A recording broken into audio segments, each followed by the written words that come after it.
Alors si je vous dis que 10 ans ça se fête, je pense que vous serez d'accord avec moi.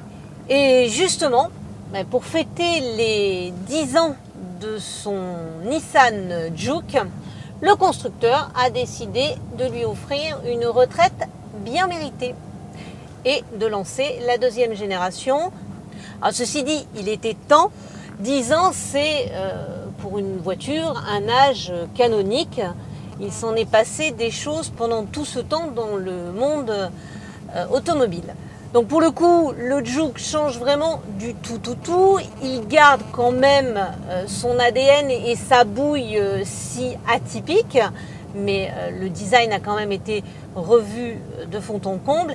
Tout l'environnement de bord évolue et surtout, il progresse réellement de manière significative dans tous les domaines. Habitabilité, confort. Le Juke a beaucoup grandi. Il s'allonge de près de 7 cm, mais surtout de 10 cm au niveau de l'empattement. Alors forcément, l'habitabilité y gagne. Il est nettement plus spacieux. On a vraiment une sensation d'espace et surtout les places arrière sont beaucoup plus accessibles qu'elles ne l'étaient avant. Le Juke partage désormais la même plateforme que le nouveau Captur. C'est assez logique puisque les deux constructeurs sont partenaires. Mais alors, à l'inverse du Captur, il a fait le choix, pour le moment, en tout cas, de ne proposer qu'une seule motorisation.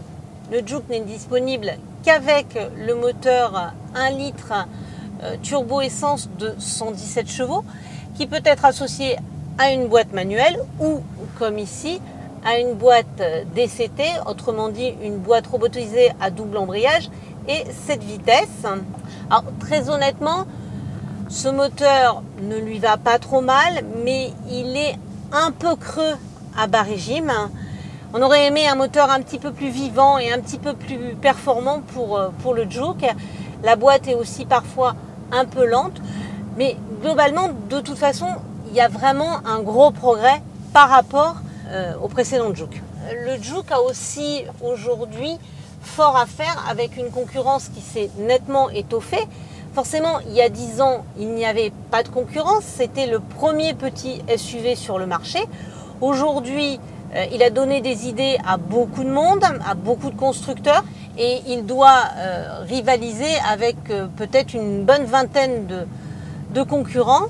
Et du coup, eh bien, il a un peu de mal à réellement sortir du lot. Alors, il fait tout bien, mais il ne fait pas réellement quelque chose mieux que les autres, à part peut-être soigner son look. D'abord, la présentation est vraiment très sympa, mais on note quand même pour la catégorie des petits défauts de finition, surtout à ce prix. Il s'équipe d'un système multimédia avec un écran tactile de 8 pouces qui est plutôt intuitif. Le système de navigation nous a parfois fait quelques blagues, mais dans l'ensemble, c'est plutôt efficace et encore une fois intuitif. Ceci dit, le Juke ne fait pas cadeau de toutes ses qualités.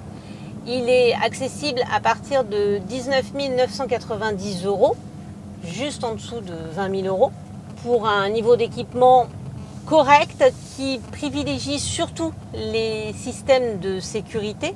Mais si vous voulez un Juke bien équipé comme le modèle que nous avons essayé, avec notamment cette ambiance Biton et également la carrosserie Biton, c'est-à-dire la finition N-Design, eh bien notre Juke 1 litre TIGT de 117 chevaux avec la boîte robotisée coûte un peu plus de 27 000 € et encore ça c'est sans les options. À l'arrivée, ça fait un SUV urbain qui frise les 30 000 € et très honnêtement, c'est un peu cher.